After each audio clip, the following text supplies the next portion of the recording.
A última noite do ano, a noite de transição entre o verão e o inverno. Nesta noite, o mundo dos vivos se entrelaça com o mundo dos mortos. Há portais que conectam os dois mundos e permitem a passagem dos espíritos para o mundo dos vivos. Esta é a nossa noite.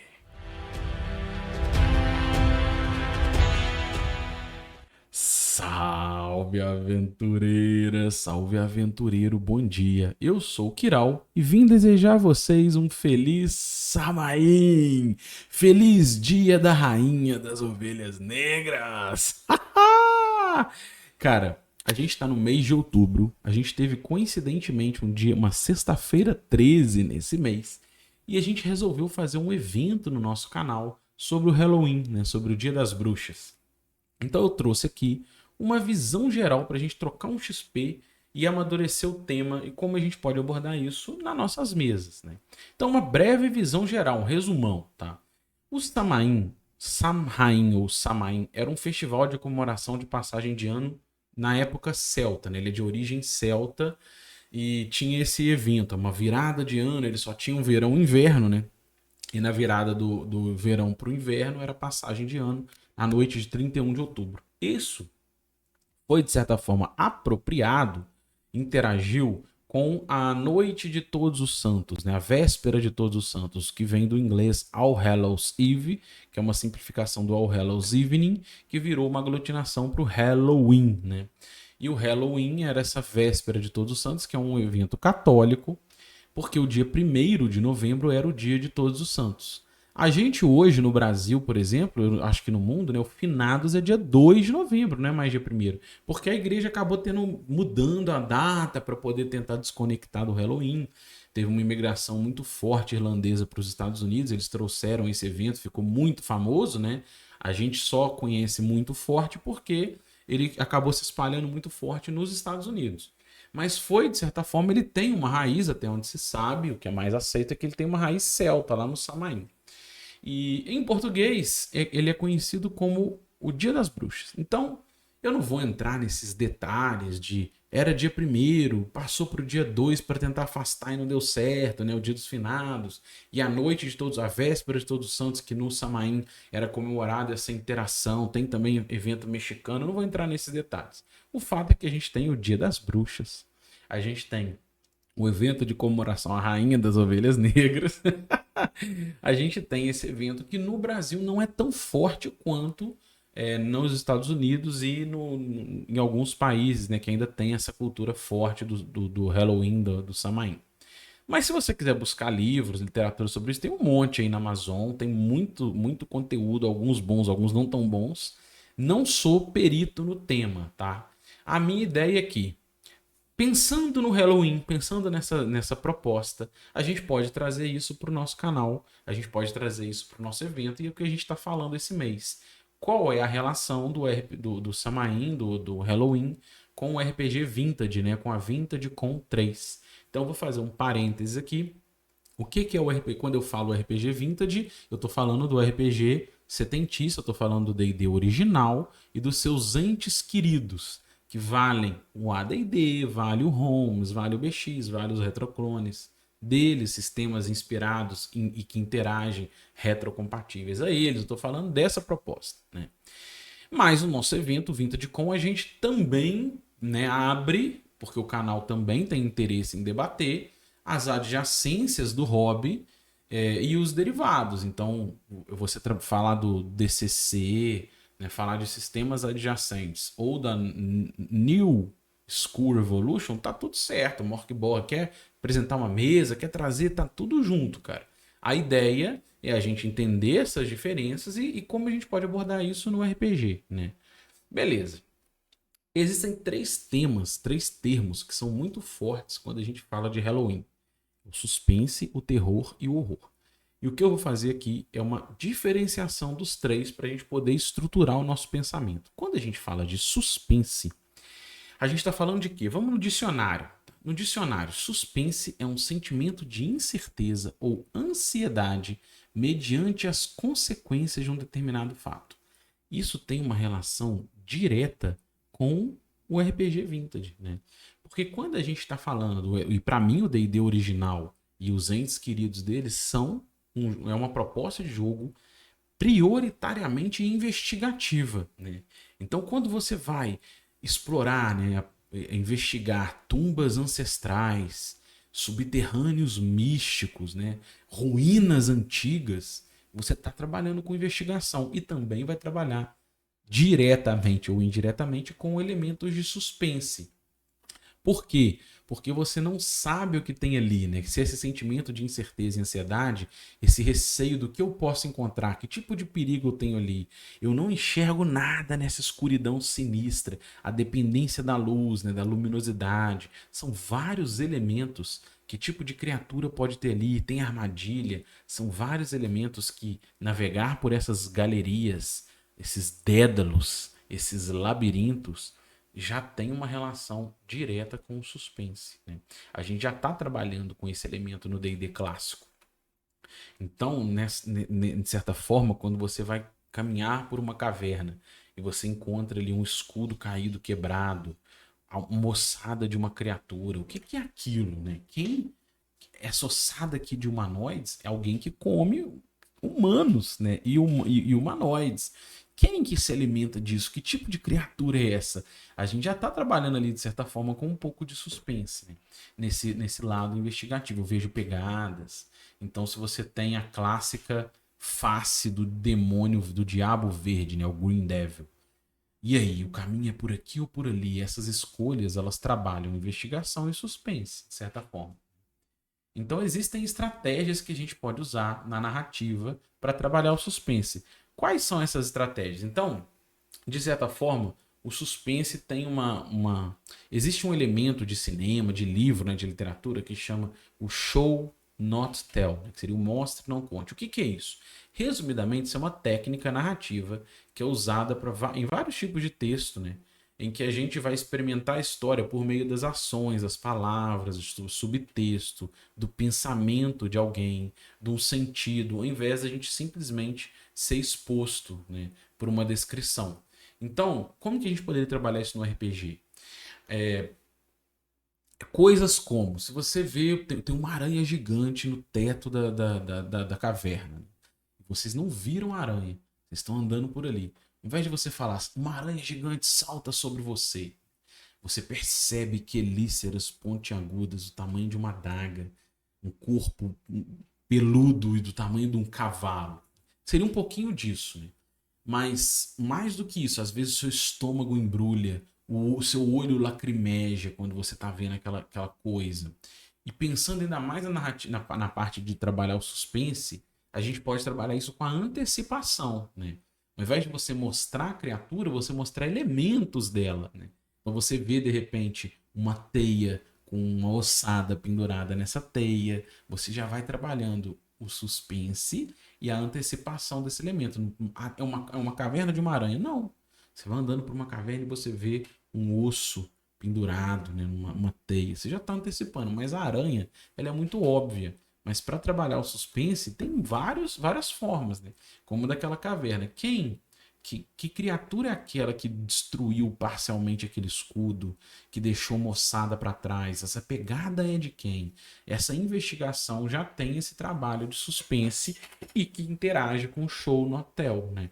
Ao invés de você falar, é um troll, por exemplo, que está aqui, você vai trabalhando esses elementos da pegada, do odor, né, dos vestígios de um dragão. O dragão é muito óbvio, talvez.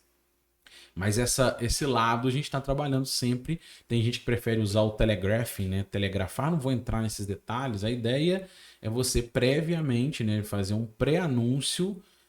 E esse pré-anúncio ajuda. Já falei disso, vou deixar um card aqui em cima sobre a importância da antecipação. É um vídeo antigo, mas eu acho que ainda vale.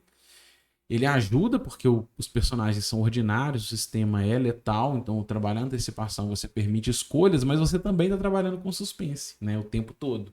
E com essa estratégia, o show no hotel. Então eu acho que tudo interage, tá? Mas quando a gente está falando de Halloween, né, do evento em outubro, do Samhain, Muito mais do que o suspense são os elementos de terror e horror que a gente aborda. E para se abordar do terror e horror, primeiro passo é a gente diferenciá-los. Eu vou trazer aqui a minha visão, um levantamento, para a gente poder debater isso. Mais uma vez, reforço, não sou perito no tema de literatura e cinema, mas o que seria terror e horror e qual que é a diferença? O terror, ele geralmente está relacionado a um sentimento constante de medo ou expectativa de que algo ruim pode acontecer. Então, sei lá, alguém sequestrou o avião, você está dentro do avião, alguém sequestrou esse avião, tá os caras ali com a arma na mão, olha o nome. Terror tem a ver com terrorismo, tem a ver com terrorista, tem a ver com estar aterrorizado. O medo, né, desse que você fica constante de um avião sequestrado, você não tem para onde ir, né? E aí, esses caras vão derrubar o avião, vão matar todo mundo. Esse estado que você tá ali aterrorizado é um estado de terror. Então, o terror é quando você trabalha com esse sentimento de medo constante, né? Eu vou ser pego, eu vou ser encontrado. E aí no RPG, no D&D clássico, no RPG vintage, né? Como que a gente poderia trabalhar? É você saber nas antecipações e no suspense, você chegar à conclusão de que, sei lá, naquele covil ali tem um dragão. E aí? Tem um dragão naquele covil, vou ser encontrado ou não? Tem uma criatura me perseguindo. Esse sentimento, você está trabalhando com terror. E o horror? Como é que a gente trabalha com o horror? O horror, a gente trabalha com uma sensação posterior ao fato. Ele é um sentimento de repulsa após a concretização do acontecimento. Então, é aquela ânsia de vômito quando você vê alguma coisa horrorizante. Então, você está horrorizado ou horrorizada, tem muito a ver com você ver algo que te dá repulsa. Então, você vê uma perna sendo mutilada, vê alguém sendo devorado, né? E isso te dá uma sensação de horror. Então, os elementos de horror e terror têm essa relação. E aí, como é que a gente pode trabalhar isso com RPG Vintage, né? Então, eu vou trazer primeiro alguns exemplos de filme que trabalham esses elementos. Quando você está trabalhando, por exemplo, um filme clássico que eu adoro, Sexto Sentido. Ele é um filme de suspense, né? É considerado o maior filme de suspense de todos os tempos. E por que ele é suspense? Porque a gente não sabe o que vai acontecer, a gente fica naquele sentimento de dúvida, de incerteza, nos dá ansiedade, e aí é uma sensação de suspense. O terror, como por exemplo Alien, o Oitavo Passageiro, ele é esse medo constante. Todo mundo vai ser devorado, nós estamos sendo perseguidos, nós estamos numa nave, né? O terrorismo ali, nós estamos numa nave e tem um alienígena devorador de gente aqui dentro. Então no espaço ninguém te ouvirá gritar, olha a sensação, né? E aí no RPG são áreas isoladas, uma região montanhosa, um vilarejo tão distante. Você pode trabalhar com esses elementos isolados, né? Para dar esse estado de terror. E no horror? O horror é quando você vê o desastre. Você vê alguém sendo massacrado, o massacre da Serra Elétrica. Ele é até vendido ali como um filme de terror. Mas é porque esses elementos às vezes interagem. Ao mesmo tempo que você está aterrorizado, com medo de ser massacrado, o filme te mostra massacres, né? O tempo todo você está vendo alguém sendo mutilado, perna voando, sangue voando. Então ele tem muito disso, desse lado mais gore, né? Beleza. É possível você fazer isso com sistemas que trabalham isso. Tem o próprio Alien, tem um sistema para ele. A gente tem o Call of Cthulhu, né? Trazendo esse universo cutulesco para trabalhar terror, né? O cenário de Lovecraft, as propostas de Lovecraft. Você tem o Shadow of the Demon Lord, né? A sombra do Lorde Demônio, que também trabalha com esses elementos de terror. Você tem o Little Fears, que é um sistema também planejado para trabalhar terror no RPG. Mas não é essa a nossa proposta, nem do evento, nem do canal, né?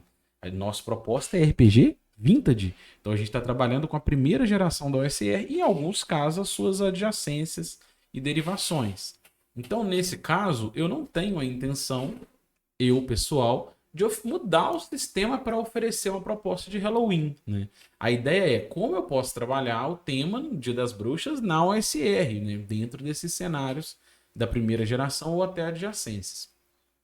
Curiosamente não planejado, eu tinha feito um vídeo sobre medo, né? Mecânicas e dinâmicas.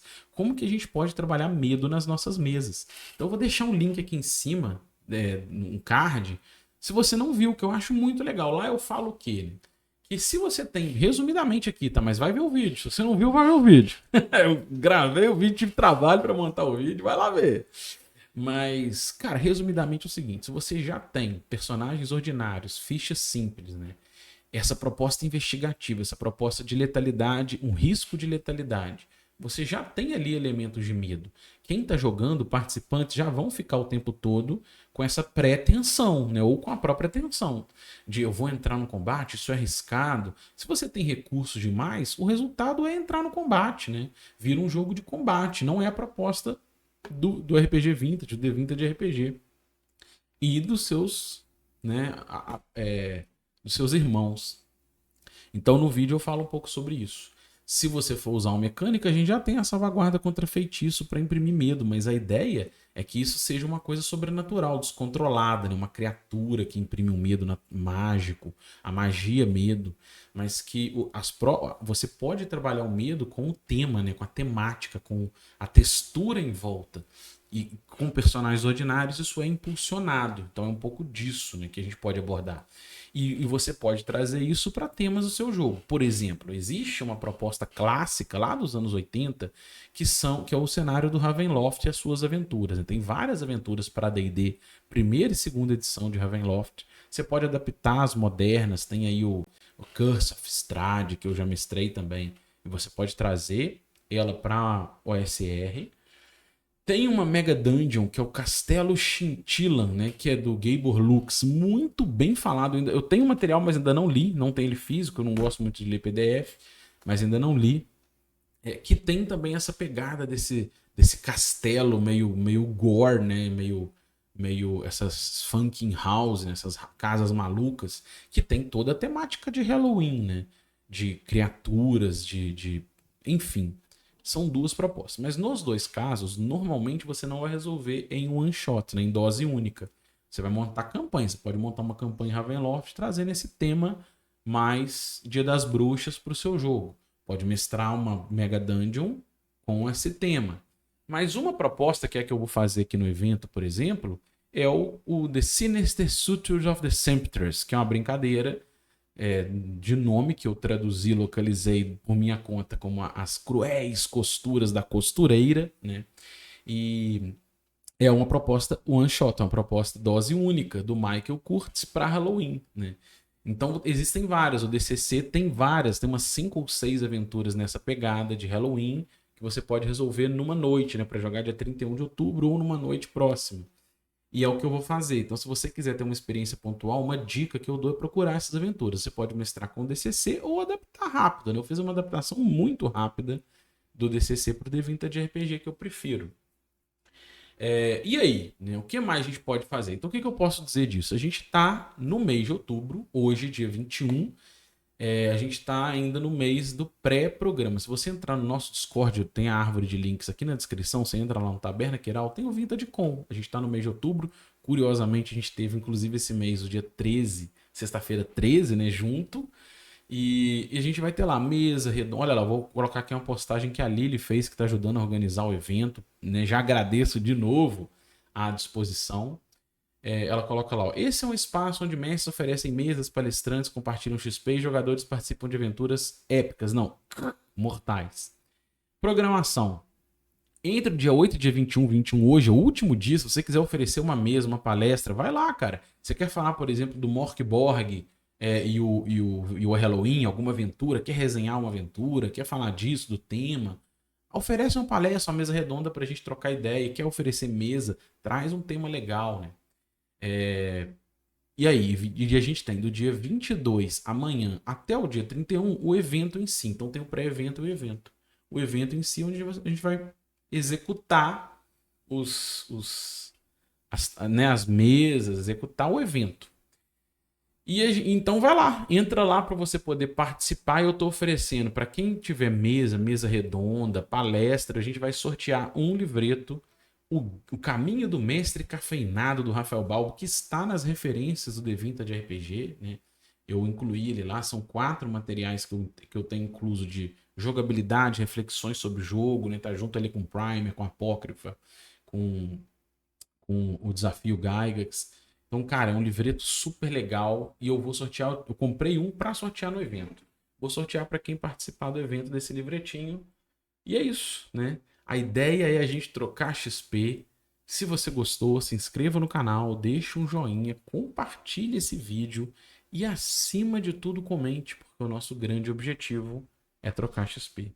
Um abraço e até o próximo vídeo.